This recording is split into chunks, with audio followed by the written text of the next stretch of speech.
Já tá ok?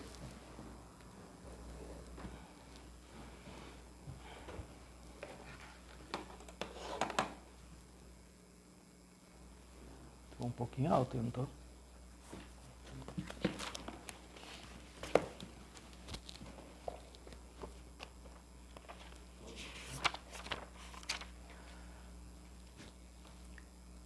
A paz do Senhor, meus amados, queridos e abençoados irmãos. Estamos ao vivo aqui para transmitirmos mais uma aula abençoada para esses alunos tão queridos aí da sala 7. Com muita alegria, grata satisfação mesmo, nós estamos aqui iniciando, vamos estar hoje lecionando aqui na parte da unidade 3. Eu pediria que vocês abrissem a sua Bíblia aí na página 109. Abramos, pois, a nossa Bíblia aí na página 109 do seu livro e vamos estar meditando aqui, conversando algumas questões muito importantes, inclusive para a questão aí de prova. Antes, porém, eu gostaria que você só voltasse um pouquinho aí, muito rapidamente, à página 93. Louvado e agradecido ao nome do Senhor Jesus. A irmã Graça já está aqui conosco. A irmã Roseli Campos, a paz do Senhor Jesus, minha irmã. Graças a Deus. A irmã Beth também aqui dando a paz do Senhor Jesus. Alegres, vamos estar iniciando aqui a nossa aula. Irmã Cleia Dias, a paz do Senhor Jesus. Aqui esperando, nós já estamos juntos aqui. Irmã Tayla, irmão Alexandre Rômulo, poucas pessoas aí online ainda, acredito que vão estar chegando, acaba de entrar agora também. Jean Faustino, e eu quero pedir aos irmãos aí que estão no seu lar, no aconchego da sua casa, por bondade, as dúvidas que porventura vocês possam estar tendo, vão fazendo aí uma anotação e pode estar no chat mesmo aí fazendo uma pergunta, conversando conosco, interagindo conosco, porque assim fica melhor. Evidentemente, é compreensível que nós não estamos aqui dando uma aula para vocês presencialmente, devido a essa pandemia e tudo mais, e nunca será a mesma coisa de que se nós estivéssemos presencialmente. Fica mais fácil, os irmãos podem interpelar, levanta a mão, conversa, tira dúvida, o tempo é maior. Aqui existe toda aquela questão da exiguidade do tempo, a gente precisa acelerar um pouco, a bem da verdade, né?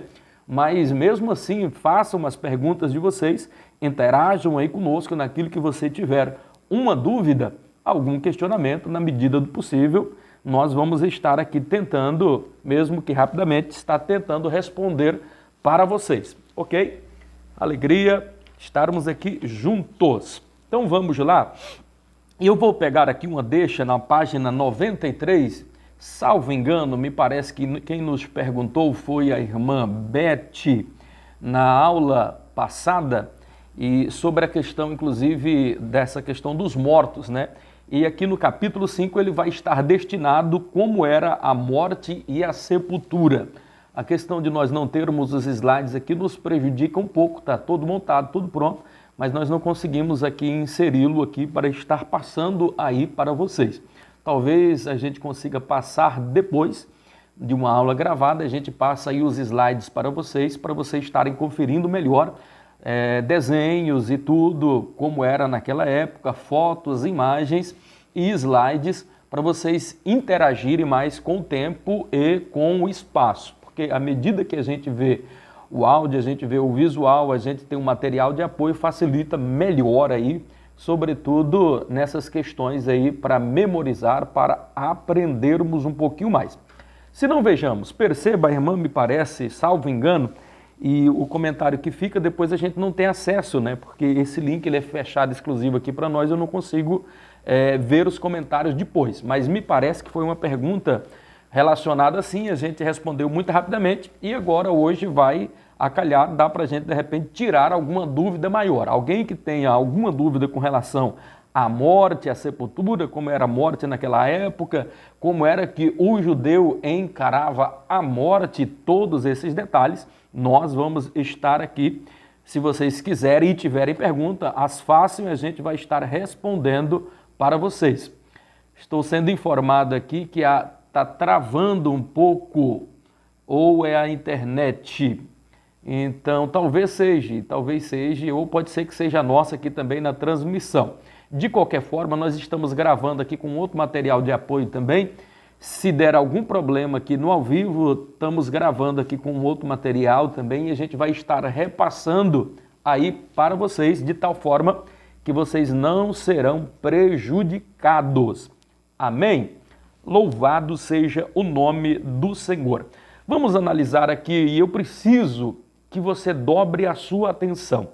Evidentemente que quando a gente vai falar aqui de morte, e existe a matéria específica que você vai estudar sobre isso, salvo engano também, em Apocalipse você vai estudar, você vai ver algumas coisas relacionadas a isso, na parte de escatologia bíblica, o estágio intermediário dos mortos, mas dá para a gente dar uma clareada e entrar aqui um pouquinho, sobretudo de como era a visão dos judeus, como era essa questão da morte, da sepultura nos tempos bíblicos.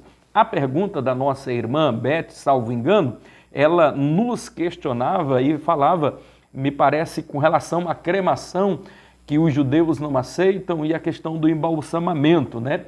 E nós até citamos, e vai estar dentro aqui dessa questão também da sepultura, como funcionava essa questão da sepultura aqui. O que precisa ficar claro é que a questão de cremação para o judeu ainda hoje, principalmente hoje, depois inclusive do Holocausto, em que os judeus eram queimados, incinerados vivos, aonde eles viveram os horrores da Segunda Grande Guerra Mundial, idos de 1945 a 1947, coisas horrendas que aconteceram, mortos, incinerados em câmaras de gases, mas já bem posteriormente mesmo a isso, já existe as leis acerca disso e os judeus não aceitam mesmo de forma nenhuma, mas já ouviu-se falar de alguém, inclusive, que era judeu, que foi cremado, mas eles levam tão a sério essa questão, evidentemente, que sobre a cremação, que se cremar e levarem as cinzas para ser enterrado lá em Jerusalém, há um problema, porque eles não querem de forma nenhuma aceitar, porque para eles isto é algo extremamente desrespeitoso com o corpo, porque o corpo, nós viemos do pó precisamos retornar, então para eles é uma afronta principalmente a Deus e também a memória daquela pessoa. Evidentemente que sabe que ele não está mais ali, mas existe todo um cuidado, toda uma questão que envolve essa questão. Então, os judeus eles são bastante e extremamente criteriosos com relação a essa questão de não aceitarem realmente cremação. Agora, ao passo que a irmã também parece que perguntava sobre o embalsamamento, aí não, porque já é um tanto quanto diferente, a não ser que tenha alguma vertente aí, mas pelo menos a ortodoxa eu não conheço, mas se tiver algum pensamento, nunca li nada a respeito sobre essa questão do embalsamamento, tal como é feito nos dias atuais, pode ter alguma diferenciação, porque nós vamos inclusive aprender que dentro do cerimonial do sepultamento judeu é um tanto quanto diferente, toda a liturgia inclusive, mas essa questão aí já é herdada já de geração a geração, inclusive práticas que nós poderíamos hoje enumerar como sendo o embalsamamento, parecido com o que era o modelo feito lá no Egito, e os judeus estiveram por lá por ocasião, quando Moisés os tirou com mãos fortes, no período em que José esteve lá, naquele período bastante abençoado, depois os israelitas por 430 anos ficam lá presos, sendo escravizados, inclusive, só que lá eles aprenderam, inclusive, algumas práticas e que foram, ao longo do tempo, sendo passadas, técnicas para se conviver, por exemplo, no Israel. Então, sobretudo como cuidar os cuidados quando uma criança nascia, salvo engano, nós comentamos alguma coisa aqui na aula passada. Então, essa questão de embalsamamento, eu até citei a passagem aonde Jesus é sepultado em uma sepultura, e não dá para mostrarem aqui para vocês, mas eu queria que vocês visualizassem O túmulo na época de Jesus, nos tempos bíblicos ou até mesmo antes, o povo judeu, eles tinham uma forma diferente de sepultar os seus mortos. Toda a liturgia, ela era diferenciada, tal qual nós conhecemos ela hoje. A começar, por exemplo, com o sepulcro. Por exemplo, o sepulcro onde Jesus esteve, e ele esteve em uma sepultura que era virgem, porque de costume já outras pessoas podiam ser sepultadas e mais de uma pessoa, inclusive, ficar naquele mesmo local. Então era diferente do que é hoje. A gente cava ali tantos palmos, 7 palmos ali no chão e coloca o corpo e tal. Para o judeu era diferente. Eles normalmente, principalmente aqueles que tinham um pouco mais de posse, e a sepultura de Jesus, inclusive, vale-se dizer, importante constatar aqui, que essa sepultura era por demais valiosa, era muito nobre. José de Arimateia que consegue organizar tudo isto daí e passa, então, Jesus é sepultado dentro dessa sepultura. Então é diferente, era cavado um buraco dentro dessa rocha, uma rocha firme, ficava uma pedra depois que era rolada, inclusive muito pesada, não era fácil, e a pedra, inclusive, de Jesus estava selada, então era totalmente diferenciado. Então colocava como que uma mesa ali suspensa, o corpo era colocado e era feito um processo como que de embalsamamento. Lembram que na aula passada, quando a irmã Beth, salvo engano, nos pergunta a respeito desta questão, e eu comento e falo, inclusive, que dá para você saber, inclusive, a altura de Jesus, quanto ele pesava, qual era a altura e quanto ele pesava. E por que é que temos condição de assim o fazer? Por causa dessas especiarias, 100 arratéis de mirra e aloés. Então, com todas aquelas especiarias, quando as mulheres vão e vão retornar também para trazer mais especiarias ali, toda aquela questão, então você vai saber exatamente quanto aproximadamente Jesus ele pesava e qual era a altura. Até falei, Jesus pesava aproximadamente 93 quilos e media aproximadamente 1,82 m. Então ele não era baixo e também não era assim tão magro, né? Alguém alega, e eu até vi depois uma figura de Jesus baixinho assim e tal, de alguém conjecturando de como ele poderia ser. Eu não sei quem fez aquele desenho e a que conjectura ele se fez ou esqueceu de analisar os outros métodos. Então ele só foi na questão do achismo, porque Jesus era comum, era parecido como todo mundo e como naquela época ele não poderia se destacar. Então aqui não é questão de achismo, então é uma questão que dá para se provar por A mais B, dá para você conjecturar com uma grande razão de certeza e até alguns pontos afirmar sem medo de errar alguns detalhes com relação a isto daí, né? Então, mas o que eu queria realmente aqui enfatizar, porque é a forma como o judeu ele encarava a morte. No tempo de Jesus, vocês vão perceber que havia 2 partidos que se degladiavam muito com relação a isso. Os fariseus e os saduceus. Um grupo acreditava que havia ressurreição após a morte e já os fariseus de forma nenhuma não acreditavam e tal. Então havia um embate muito grande. Os fariseus eram extremamente influentes na época e eles não acreditavam, inclusive, aí que havia vida após a morte. Não acreditava na ressurreição dos mortos. Então havia toda uma problemática, então principalmente Hilel, que os que eram adeptos de Hilel, inclusive Gamaliel era neto dele, então era uma escola que tinha uma melhor interpretação a respeito disso, e dentro desse ponto, dentro desse núcleo, inclusive haviam divergências com relação a tudo isto daí. Eu percebo que parece que está dando uma travadinha mesmo aqui, talvez seja com a nossa transmissão aqui mesmo, né? Mas na medida do possível vamos acompanhando aí, se travar, se der algum problema, nós vamos estar gravando e depois a gente manda aí para vocês. Se vocês tiverem alguma pergunta com relação a isso daí, vão nos fazendo aí, irmã Beth. A irmã Beth diz que não está conseguindo. Boa noite, na paz do Senhor Jesus. A Cleia, Alessandro Rômulo, está chegando mais pessoas aí conosco. Vocês que tiverem as suas perguntas, as façam aí, por favor. Estamos aqui para dirimir e tirar as suas dúvidas, tá bom? Aqui a voz está demorando chegar e também está travando. Ok, tudo bem, minha irmã? Fique tranquila, a gente vai estar organizando isso aí na medida do possível, tá organizando aí para vocês, tá ok? Vou tentar falar um pouco mais compassado para ver se chega aí e fica mais tranquilo, tá bom? É uma matéria que eu precisaria muito, mas muito da sua atenção mesmo. Mas, sobretudo, sobre essa questão de morte e vida após a morte, sempre houve um grande debate, uma grande questão alusiva, muitas perguntas e muitas indagações a respeito disso.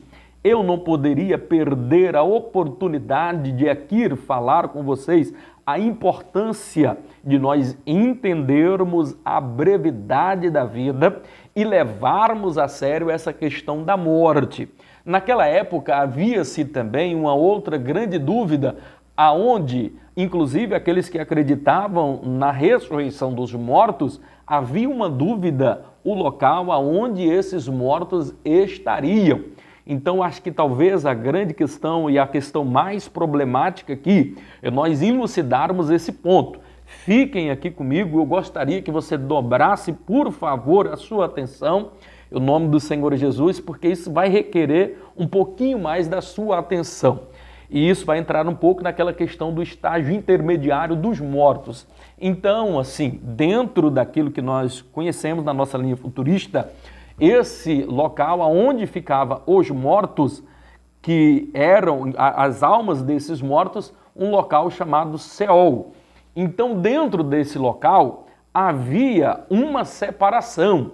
E todos, pasmem com o que eu vou dizer, e isso, existem afirmações de Samuel, inclusive, segundo Samuel, que vai nos informar que o local desses mortos, tantos os que iam, que eram fiéis, que eram santos, que acreditavam em Deus e que serviam a Deus com interesse de coração, eles ambos iam para o mesmo local chamado Seol.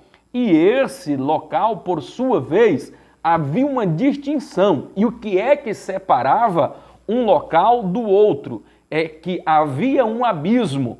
O local onde ficavam os ímpios, um local um pouco mais embaixo.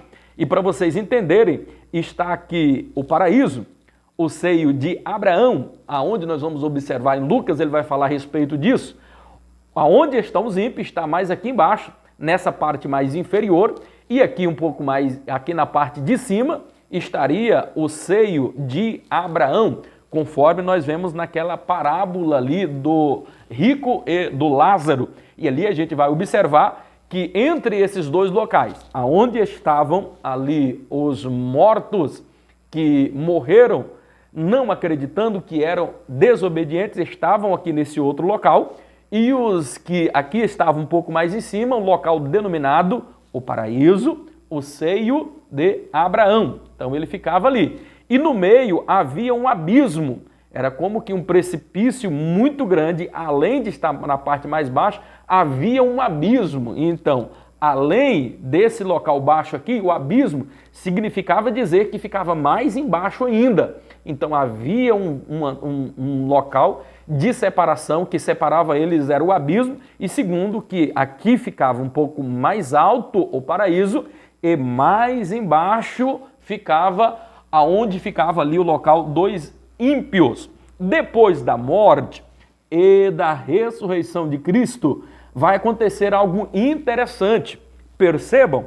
E vocês se lembram que quando... Vamos ver se tem uma pergunta. Pois o mais...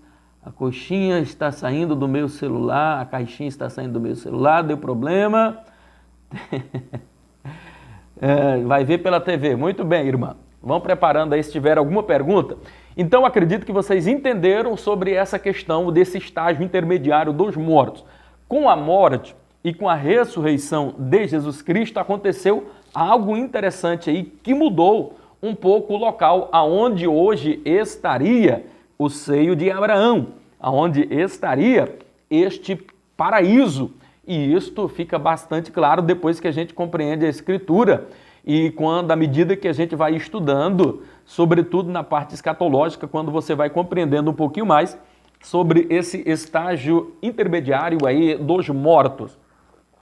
Mas só para tirar a dúvida, para ficar mais claro sobre essa questão, porque eu não quero que vocês tenham dúvidas com relação a isso, qual seria esse local aonde esses mortos que morreram em Cristo hoje estão?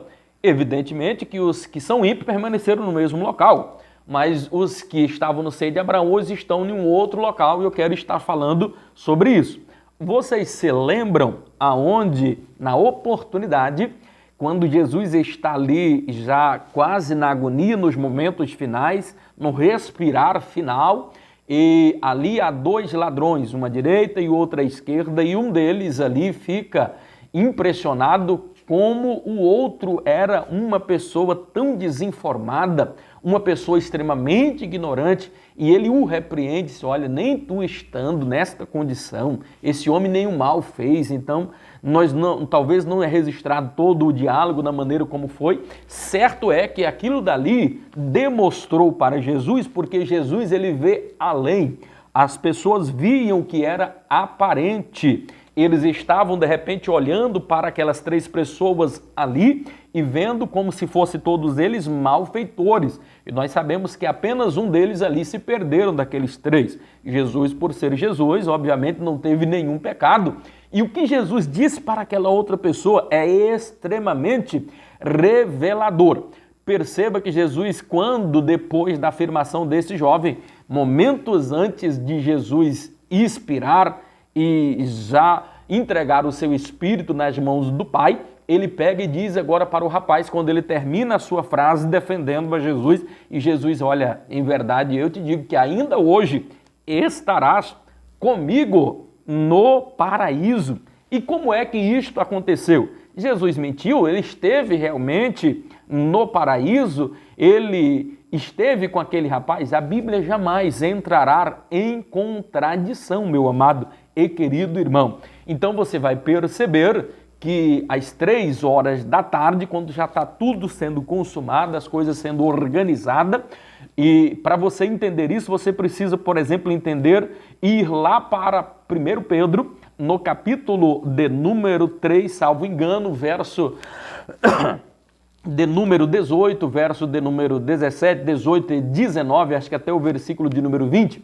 mas o 18 ele é extremamente esclarecedor, porque vai dizer que Jesus pregou para os espíritos em prisões. Aqui nós temos, inclusive, um erro aqui na tradução, onde diz assim, no verso 19, no qual também foi e pregou aos espíritos em prisão. Ih, pastor, agora apertou tudo.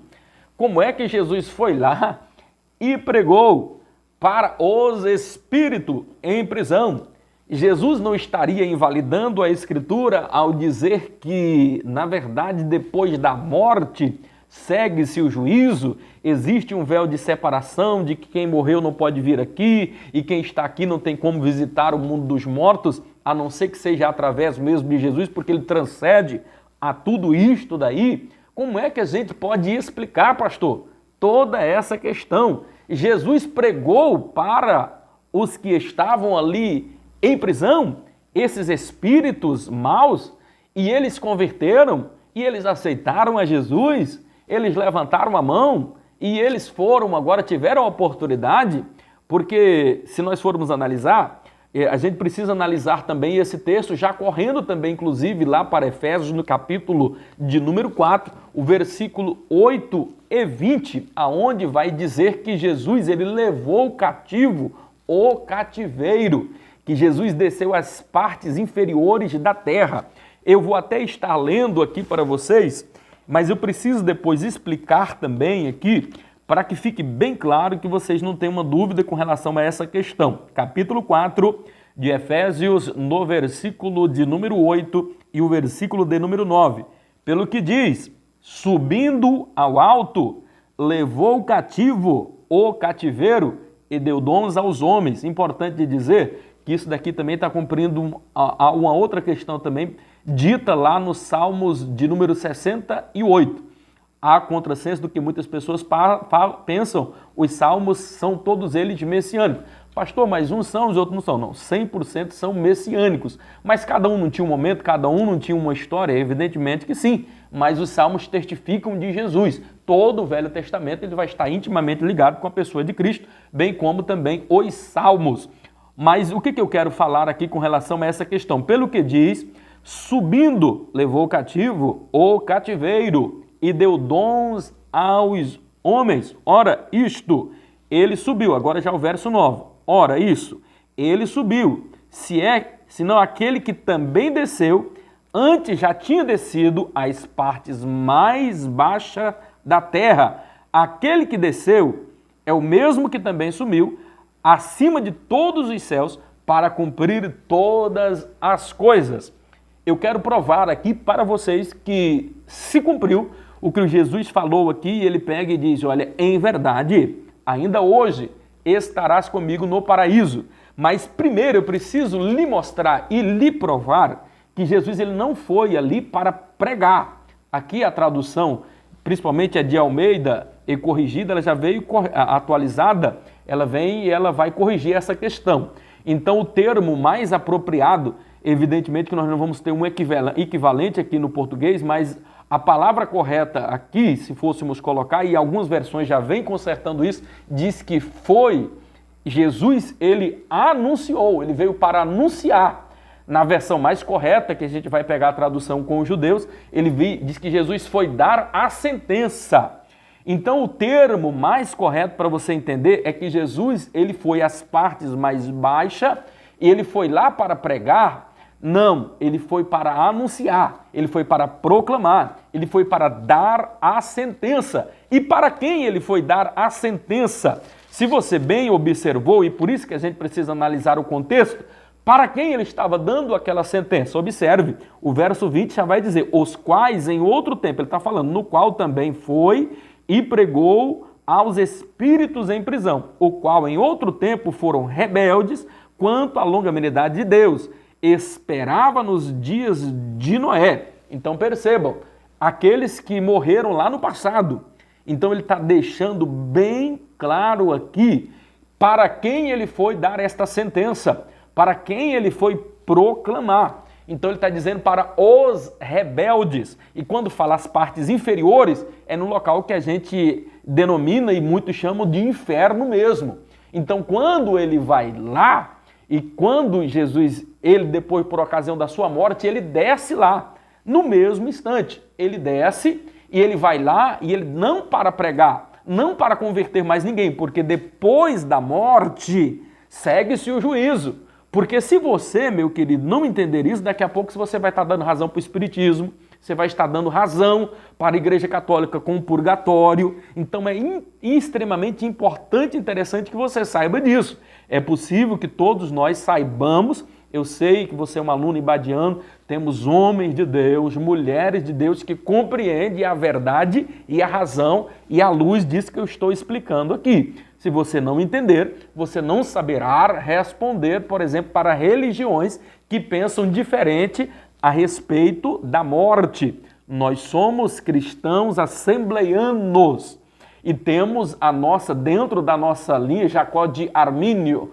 Então nós precisamos entender aqui toda essa questão. Somos e temos essa compreensão. Nós não somos calvinistas, somos arminianistas. E dentro desta questão aqui, dessa nossa concepção, que o livro, inclusive, do IBAD trabalha, nós vamos trabalhar dentro dessa temática, dentro desta ótica, e os versículos bíblicos e toda a conjectura e o contexto da Bíblia, observando a exegese bíblica, tudo vai nos levar a crer sem nenhum medo de errar e absoluta convicção a respeito desta realidade. Depois da morte, segue-se o juízo. Inclusive, tem uma outra seita aí conhecida como alguém que guarda os sabatistas, que guardam sábado, inclusive e nos levam ou leva a pessoa a ter uma vida ignorante com relação a isso, porque é como que se depois da morte acabou tudo, então não tem nenhum problema, se não tem um inferno,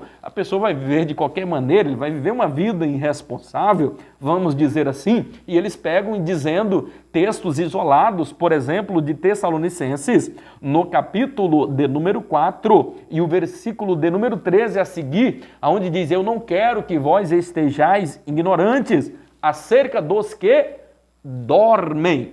Então, por causa disso, eles dizem que os que morreram, eles estão inconscientes. Então, acabou, é finito. Haverá essa... E a diferença é que eles estarão inconscientes. E essa é a grande questão com relação a isso daí. Mas nós vamos observar em Apocalipse dizendo que aqueles que morreram em Cristo, eles estão clamando.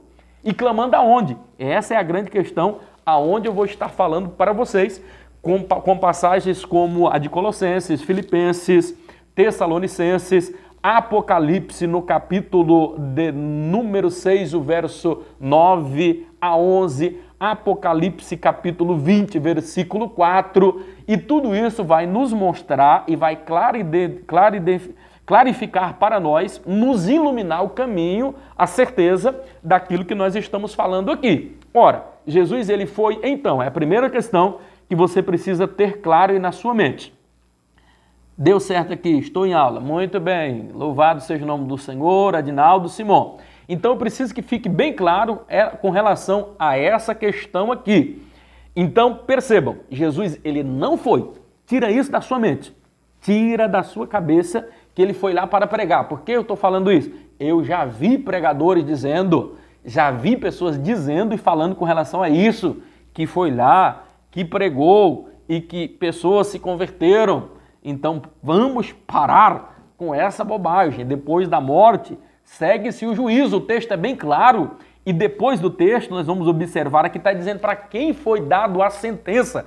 Jesus não foi para pregar para arrependimento de pecado. Ele foi dizer, ora, lembram a mensagem de Moisés? Lembram a mensagem de Noé que vocês rejeitaram, que vocês quiseram viver segundo o seu próprio nariz, que viveram segundo o seu bel prazer, que não aceitaram a mensagem do Messias que viria depois de Moisés? Então eu estou dizendo aqui, eu estou aqui, hoje se cumpriu. Ali alguns pegam, inclusive, onde Jesus pega a chave do inferno e da morte, porque ele venceu a morte. Vai pegar aquela parte, inclusive, onde diz que Jesus pisou na cabeça. Não vamos entrar aqui nesse mérito, eu só quero dizer que Jesus foi lá e anunciou a sentença, proclamou a sentença, dizendo, olha, eu só estou aqui para mostrar para vocês, porque todo julgamento, querido, o que precisa ficar claro na sua mente? Jesus ele não vai fugir dessa exceção. O dia do juízo final, o juízo do trono branco, que é diferente do tribunal de Cristo, é uma outra história, o tribunal de Cristo é para nós, e o juízo final, o trono branco será para a segunda morte. Vamos falar agora, daqui a pouquinho, com relação a essa questão aí. Então perceba e entenda que tem essa diferenciação aí. E perceba que Jesus veio para dar a sentença e vai dizer, ora, vocês estão aqui por causa disso e por causa disso. E isso nos leva a crer que eles já estão sendo atormentados. E o pior, o sofrimento que eles estão passando lá agora, os que morreram, os ímpios que não aceitaram a Jesus, que quiseram viver a vida dissoluta, já estão sofrendo, inclusive. Só que este sofrimento não é para comparar, porque a morte e o inferno, esse inferno será lançado em um outro local, que é o lago de fogo, o Sheena, mas não é o que nós vamos estar falando aqui. Eu só quero que você entenda e perceba e fique claro de uma vez por todas na mente de vocês, é que Jesus não foi lá para pregar, ele foi para dar a sentença. Então, mas Jesus é justo? É justo, pastor. E aqueles que não ouviram falar de Cristo? Aí já vai entrar em outra questão, que quem morreu sem lei será julgado. Não vamos entrar nessa questão. Eu quero resolver primeiro essa questão aqui, que fique claro, sem nenhuma dúvida. Agora, preciso voltar para a questão de aonde Jesus ele esteve no paraíso. Então agora nós vamos para essa parte onde nós estamos aqui. Pelo que diz, subindo ao alto, levou cativo o cativeiro e deu dons aos homens. Ora, senão aquele que subiu, é também aquele que antes de subir ele já tinha descido. É porque aqui não está na ordem cronológica. Se você for pegar a ordem cronológica, o 9 veria primeiro do 8. Porque ele dá o enunciado que Jesus subindo levou cativo, o cativeiro. Mais uma vez eu preciso que você olhe bem aqui para a minha mão. Não temos como mostrar aqui em slides alguma coisa, mas eu queria que ficasse bem claro. Então Jesus ele veio, ele passou primeiro aqui descendo, ele passa no local chamado Seio de Abraão, ele atravessa agora o abismo que está aqui no meio e vai chegar na parte mais inferior, aonde estão esses espíritos em prisões. Então ele dá a sentença, ele agora pega essas chaves do inferno e da morte, leva cativo o cativeiro. Alguns pensam que essa questão do cativeiro, não, o cativeiro, esse outro local é quando Jesus agora vai subir, ele deixa essa região aqui onde estão os espíritos maus, onde ele deu a sentença, ele vem subindo, é o que o texto está falando. Você está caminhando comigo? Está conseguindo visualizar? Ele estava aqui e agora ele vem subindo, chegou aqui no paraíso. E é aqui que ele pega esse cativeiro, onde está junto aqui, ele vai pegar agora o seio de Abraão, esse paraíso, e ele vai levar para um local, para o céu. Em Apocalipse vai dizer que é debaixo do trono de Deus. Talvez não literalmente, mas é porque o trono fica mais em cima. Certo é que agora o cativeiro, o local aonde estavam ali os justos, inclusive aquele Lázaro, então foram levados agora e Jesus vai com esse rapaz também no paraíso, sobem, é levado agora literalmente, porque Jesus, esse é muito rápido, a velocidade do anjo é uma coisa extraordinária, então se cumpriu o que Jesus também falou, em verdade, tu estarás ainda comigo hoje no paraíso. Jesus não mentiu, foi verdade, isso se cumpriu, é maravilhoso, porque quando ele estava aqui, ele vem subindo, pega aqui o cativeiro, o local onde estava, que os que morreram em Cristo já não vai mais ficar perto, porque agora vai subir, vai estar no céu, e a Bíblia é bastante enfática em Tessalonicenses, Filipenses, outras passagens, que vai nos dizer que essas pessoas, essas almas dos que morreram em Cristo, e é por isso que é importante nós analisarmos a primeira e a segunda ressurreição. Quando acontecerá, pastor Eurípides, a primeira ressurreição? A primeira ressurreição dar-se-á quando Jesus descer do céu. Ele vai pegar as almas do que morreram em Cristo, que estão debaixo do trono de Deus em um local, ou figurativo ou não, mas que estão no céu estão. Ainda não é a Canaã celestial, ainda não é a cidade santa, porque não poderão ainda estar lá, mas eles estão em um local reservado ali no céu. Jesus vai pregar os que morreram, as almas dos que morreram, e vai trazer.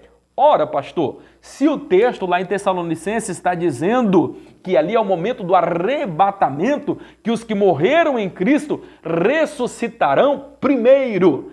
E o que as almas estavam lá fazendo? E por que é que esses corpos aqui vão ser ressuscitados? Eu preciso lhe mostrar agora. Aqui está a grande questão. Por que é que essas almas que estão debaixo do trono vêm com Jesus nos ares, o arrebatamento da igreja, essas almas, e agora esses corpos vão encontrar exatamente para isso, porque a alma não tem corpo, e a Bíblia diz que nós teremos um corpo, só que não é este corpo aqui corruptível, é um corpo incorruptível, e é um corpo que não tem pecado, que não tem doença, que não tem fragilidade, é um corpo glorificado. Então esse corpo que estava aqui no túmulo vai ressuscitar, só que glorificado, muito diferente do que é, e vai encontrar agora com esta alma, e a alma que não tinha esse corpo agora terá um corpo, só que glorificado. Oh, aleluia! Louvado e engrandecido é o nome do Senhor Jesus. Que maravilha, irmão! Então, a Bíblia diz que bem-aventurado os que participarem dessa primeira ressurreição. E o texto é bastante claro em Tessalonicenses, no capítulo de número 4, verso de número 17 e 18, dizendo: pois o mesmo Senhor descerá do céu com grande brado e a voz de arcanjo, e os que morreram em Cristo ressuscitarão primeiro. Esses corpos ressuscitarão Primeiro, encontrar-se-ão ali com as almas que já estavam no céu, esse corpo agora glorificado. Depois que acontece esse encontro, aí nós, que ficarmos vivos, se alcançarmos esse arrebatamento da igreja, e assim cremos, e assim esperamos, vamos encontrar também com Cristo, com o corpo glorificado, e não precisaremos, inclusive, nem passar pela morte. Então, a única certeza que nós temos da vida é a morte. E se não morrermos é porque nós fomos arrebatados, e glória a Deus por isso. Se assim for e se assim acontecer, não precisaremos enfrentar a morte, porque seremos arrebatados. E isto é tão verdade o que eu estou falando, porque na fração de milésimos de segundo que agora eu estou falando com vocês, Jesus pode estar vindo, preparando para buscar a sua igreja. Pode ser nesse momento que já está acontecendo o som da trombeta de Deus, a voz do arcanjo Miguel, já preparando ali o grande regimento para vir arrebatar a sua igreja. Ele que é o responsável ali pelos anjos, essa grande comitiva, para nós encontrarmos com o Senhor nos ares. Eu creio que Jesus já está voltando. Os dias em que nós estamos vivendo são por demais difíceis. Essa questão da pandemia, tantas coisas, queridos, que nós estamos vivendo, presenciando nestes últimos dias, tudo nos leva a crer que a humanidade já não terá muitos dias pela frente. Por quê? Porque a Bíblia nos diz, pelos sinais da sua vinda, e que tudo quanto haveria de acontecer, todos os sinais que por ele fora dito, já aconteceu. E vamos adorá-lo na beleza da sua santidade e torcer que quando ele vier, nos encontre servindo a ele em espírito e em verdade. Muitos vão ser os que vão se desviar deste caminho, mas precisamos aproveitar o máximo de tempo para pregar, para levar a palavra. Os que morreram em Cristo, em um corpo glorificado, encontrando com a alma, terão agora esse corpo incorruptível para todo sempre. Nós que ficarmos vivos, seremos arrebatados ao encontro do Senhor nos ares. Apocalipse, onde eu falei também, mas ai daqueles que fizerem parte da segunda ressurreição, porque essa segunda ressurreição agora já não será mais para um corpo glorificado, mas será para a condenação eterna, no momento do juízo final, o acerto de contas, aonde todo joelho se dobrará. Pessoas que nunca se curvaram diante de ninguém, que nunca estiveram buscando a Deus, que nunca tiveram o cuidado de procurar com zelo fazer o bem, pessoas que tinham o seu poder na riqueza, vão ter que se curvar, vão ter que se prostrar diante do Deus Todo-Poderoso. Adinaldo Simão Alves da Silva Tavares, Seol era o local que ficavam os ímpios? Sim, é exatamente isso, Adinaldo, que nós estivemos falando. Velho Testamento. Então, esse local, onde ficavam os ímpios, e é o que eu estou querendo falar, o que eu mostrei para vocês também. Nesse mesmo local, só, não no mesmo local, né? Mas com o mesmo nome, Seol, e dava para ser visto, e isso dá para claro evidenciar, evidentemente, no texto aonde o rico e Lázaro. Então, de um local dava para ver o outro. O que tinha era o véu de separação, mas ambos os lugares ali se chamavam Seol. A diferença é que mais parte de baixo daquele Seol, daquela grande sepultura ali, daquele local ali aonde ficava, mais embaixo compreendemos e entendemos como um local chamado inferno, mais em cima o seio de Abraão. Mas os dois locais poderiam ser chamados de Seol. E isto é tão verdade que nós vamos pegar e ver textos lá no Velho Testamento falando, abordando a respeito disso. Depois da morte, da ressurreição de Cristo, como eu já falei, esse local mudou. Não é o tema, e eu preciso caminhar um pouquinho mais aqui, meus amados e queridos irmãos, nessa matéria. Se vocês não viram, vai estar vindo o estágio intermediário dos mortos, você poderá estar explorando maiores detalhes, mas eu tenho certeza que muita coisa já ficou mais evidente e mais clara para você, quando passar por esta matéria, entender um pouquinho melhor sobre toda essa questão. Louvado, engrandecido é o nome do Senhor Jesus, que vive e que reina para todo sempre. Com relação a isso, só para finalizar, o que você precisa ter em mente, quando, por exemplo, alguém for lhe perguntar, algum sabatista, por exemplo, dizer que esse estágio intermediário dos mortos, os mortos não estão conscientes, que os mortos estão dormindo, é mentira, santo.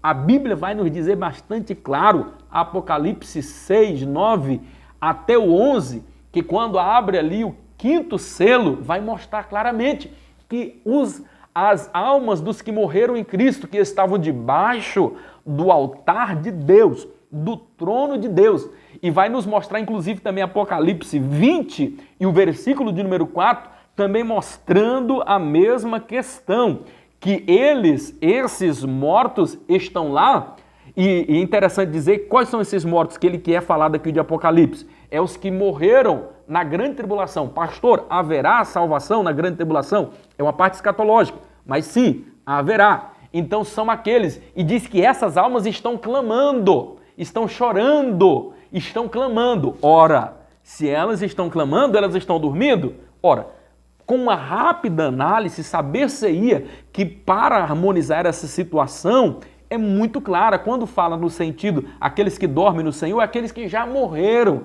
não no sentido de sono, porque os outros textos vai nos dar a clara certeza que se essas almas estão clamando, eles estão chorando, então não é algo que eles estão dormindo, ou seja, estão conscientes, porque o céu é lugar de pessoas conscientes, a pessoa precisa saber porque lá esteve, como também no inferno, as pessoas lá estarão, todos eles serão julgados, e serão julgados por quê? Para saber o porquê, o motivo e a razão, porque eles passarão toda uma eternidade lá no inferno, aonde o bicho nunca morre, aonde a ferrugem não corrói, aonde para todo sempre haverá pranto e ranger de dentes.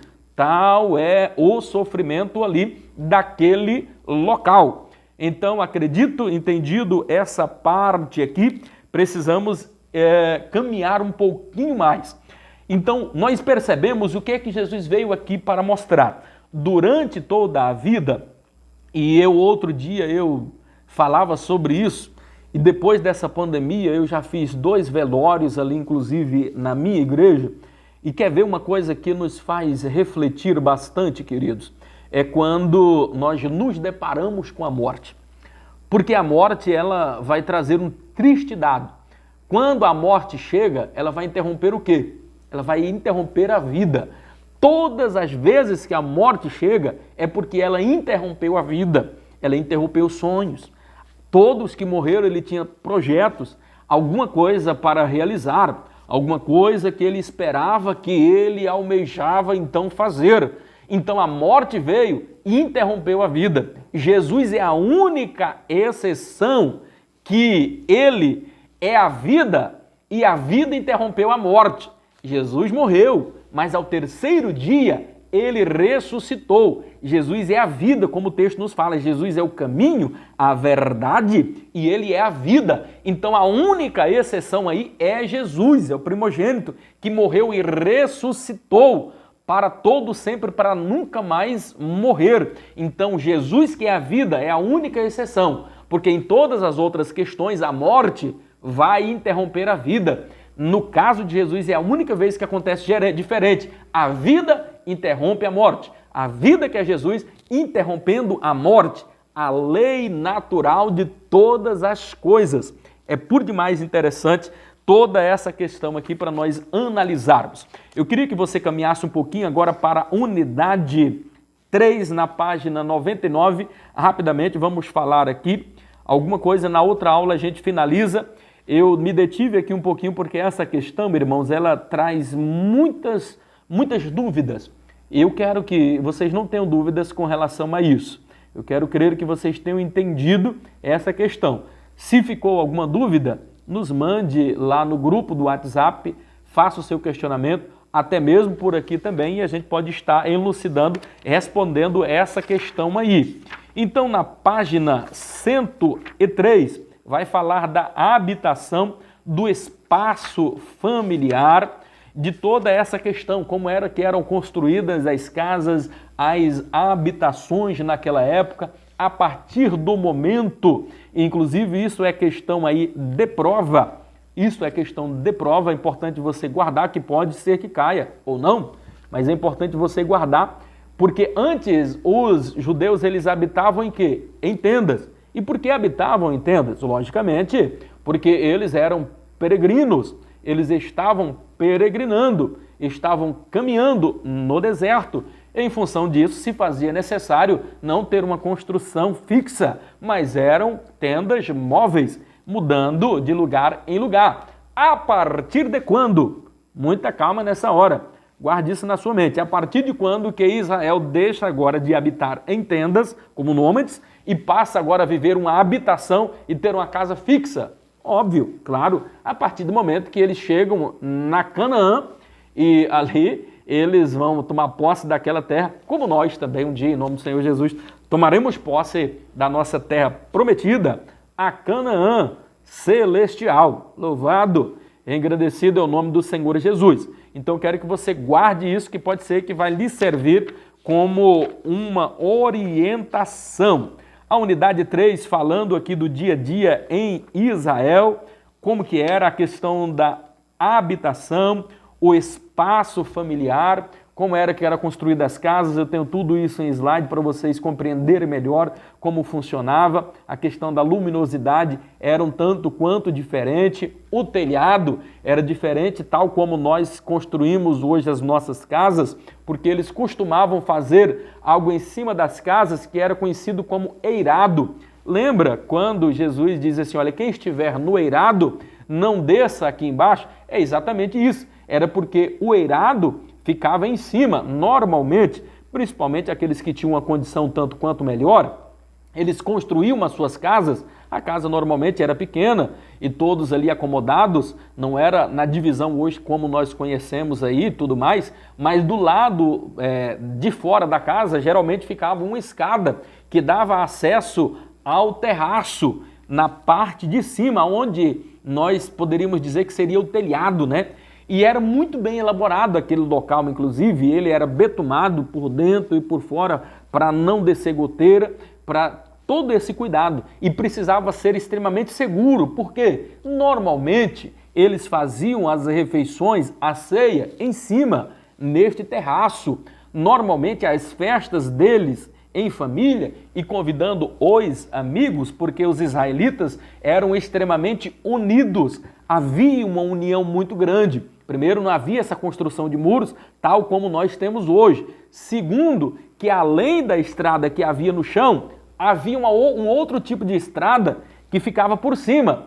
E é aí aonde vai entrar o eirado, porque de uma casa para uma outra casa, fazia-se um eirado de tal forma que o que estava lá do telhado do lado de lá poderia vir para o lado de cá e caminhava e tinha esse livre acesso de união, de comunhão, de tudo que eles poderiam participar ali. Então as habitações, ela tinha esses detalhes aí um tanto quanto diferenciado. O tempo, meu Deus do céu, já está passando, nós precisamos estar aqui finalizando. Por favor, eu só queria no capítulo 2 aí, pelo menos falar aqui mesmo bem rapidamente aqui sobre o calendário e o modo de pensar o tempo. Então, bem rapidamente aqui para nós entendermos, e você entender sobre tempo é por demais importante. O tempo, o Kairos, que é o tempo de Deus, o Cromos, que é o nosso dia tal como nós conhecemos. Sobre a questão de tempo, o que você precisa entender? O tempo nosso, os dias nossos, é diferente como os dias de Deus, porque Deus ele é eterno. Pastor, e nós viveremos uma eternidade com Cristo? Sim. E nós seremos eternos? Nós viveremos uma eternidade com Cristo. Para sermos eternos, Deus, se nós formos analisar Deus Pai, Deus Filho, Deus Espírito Santo, eles são os eternos, porque sempre existiu. Sempre eles existiram, Deus Pai, Deus Filho. Na verdade, o termo mais correto, se fôssemos aqui falar, não seria nem trindade, e sim a divindade, porque todos vão compreender, e isso é já em uma outra aula de cristologia, para nós analisarmos toda essa questão de pneumatologia, para nós entendermos a doutrina de Deus, entendermos toda essa questão da cristologia. Então é uma outra matéria, um outro momento que não dá para nós entrarmos aqui. Mas o que eu preciso que você entenda sobre a questão de tempo? Deus, que é eterno, cria um outro tempo chamado eternidade. Então quem cria a eternidade? É Deus. Então a eternidade sempre existe? Não. O eterno, que é Deus, sempre existiu. E o eterno agora, no seu tempo, o tempo de Deus, ele vai criar agora um tempo cronológico também, o cromos. Ele vai criar também a eternidade, porque a eternidade está dentro do eterno, que é Deus. Deus, que é eterno, cria a eternidade. Deu para entender? Nesse tempo você precisa entender. Deus, ele é eterno, porque ele é o antes de tudo e sobretudo quando ele cria todas as coisas. Ele cria a eternidade. Então a eternidade, na verdade, ela não tem fim, mas ela teve um começo. É isso que você precisa entender. E Deus, que é eterno, ele não tem começo, não tem fim, ele é sempre eterno, só depois vida após a morte que muitas coisas vão ser nos respondidas. Deus não tem fim e não tem começo. A eternidade tem começo, contudo não terá mais fim, porque será a eternidade. Falando isso, eu acredito que você já deu para entender essa questão. Pastor, não deu para entender. Aí você precisa olhar, por exemplo, Gênesis 1:1. Você precisa analisar João 1:1. Gênesis 1:1 vai dizer Bereshit bara Elohim et hamashal ve'ed ha'ad. Quer dizer, no princípio, que é o mesmo princípio lá de João, criou Deus os céus e a terra. Que princípio é esse? De todas as coisas. Ele criou o princípio agora da eternidade. Ele está começando a criar agora a eternidade, porque ele é eterno. Um Deus que é eterno agora vai criar no princípio agora o princípio de quê? Dessa eternidade, que também não terá mais fim, que tem começo, mas não tem fim. No princípio criou Deus os céus e a terra. Em grego, nós vamos observar que é a mesma palavra aqui utilizada no princípio, bereshit, aqui, princípio. Só que lá no grego, em João 1:1, vai dizer arque. En arque, en rologos, en prostonteon, kai theos, en rologos. No princípio, agora, nós vamos dizer que era o verbo.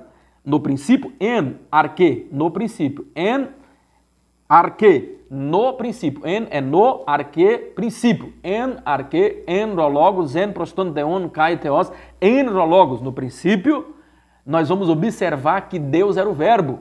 E o verbo era Deus.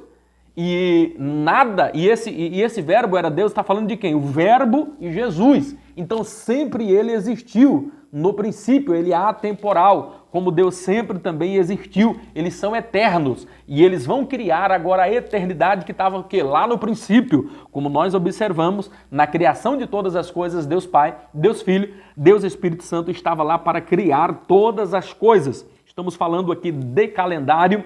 Tinha algumas coisas interessantes para nós falarmos a respeito de calendário, calendário judeu, o nosso calendário gregoriano, o calendário juliano, o calendário asteca, o calendário mais antigo do mundo. Talvez não teremos tempo de falar a respeito disso, mas sobretudo, e hoje essa aula ela vem a calhar muito com relação a isso, o que eu quero que fique muito claro, e aqui é um conselho meu, e já finalizando, porque eu penso que eu sou instrumento de Deus e estou sendo instrumento de Deus na sua vida. Estou sendo instrumento de Deus para lhe abençoar. O meu conselho é que tudo aqui é passageiro. Esta vida é muito curta. Nós somos peregrinos. Então vamos ter muito cuidado, porque esse tempo aqui é muito curto. É um pingo de areia diante da eternidade que nos aguarda. O meu conselho é que aproveitemos, sejamos honestos. E tem uma frase que eu gosto muito, não sei quem é o autor dela, se é anônimo, mas já ouvi alguém falando e eu trago ela para a minha vida, dizendo que eu escolhi ou me esforço por demais para ser honesto, porque no final do caminho existe um céu lindo, maravilhoso, e eu não posso perder este céu. Vai aqui esse meu conselho, meu amado e querido irmão. A nossa vida, nós precisamos nos esforçar O Evangelho fala de esforço, de empenho. O céu não fica iludido, ele é tomado sim por esforço. A salvação é de graça, pastor Eurípides? Sim, a salvação é de graça, mas precisamos fazer a nossa parte. Haverá a diferença, como nós falamos aqui, entre o que serve a Deus e aquele que não o serve. Aproveitemos a nossa vida de que maneira? Dando o nosso melhor para fazermos a obra de Deus. Há tempo e fora de tempo. Quando é, e quando eu digo isso muito importante, alguém disse assim, pastor, eu não vou pregar porque ainda não tenho curso teológico. Eu não vou visitar porque eu tenho isso, eu tenho dificuldade. Irmão, pregue a palavra em tempo e fora de tempo. Não vamos viver uma vida medíocre. Vamos dar o nosso melhor. E o que é dar o nosso melhor? É fazer com capricho. E o que é fazer com capricho? Fazer com capricho é dar o melhor. E isso não é uma frase minha, eu preciso dar o crédito. Mário Sérgio Cortella, quando ele pega e diz assim, que fazer com capricho é você dar o seu melhor nas condições em que você tem, enquanto você não encontra melhores condições para fazer melhor ainda. O que é dar o seu melhor? O que é fazer com capricho? Fazer com capricho é você dar o seu melhor nas condições que você tem, enquanto você não tem condições melhores para fazer melhor ainda. O que está querendo dizer aqui? Você não tem desculpa, você pode dar o seu melhor. Você vai perceber que lá no trabalho, na empresa, onde você estiver, só vai sobressair aqueles que trabalham acima da média. Se você faz apenas o possível, meu amado e querido irmão, isso é o que a Bíblia diz. Você está sendo um servo inútil. Se fizermos apenas o que nos mandam, somos servos inúteis, porque estamos na média. Então nós precisamos fazer não o possível, mas fazer o nosso melhor. E o que é dar o nosso melhor? Explicando para você entender. Dar o seu melhor é você não fazer apenas o possível, é você caminhar um pouco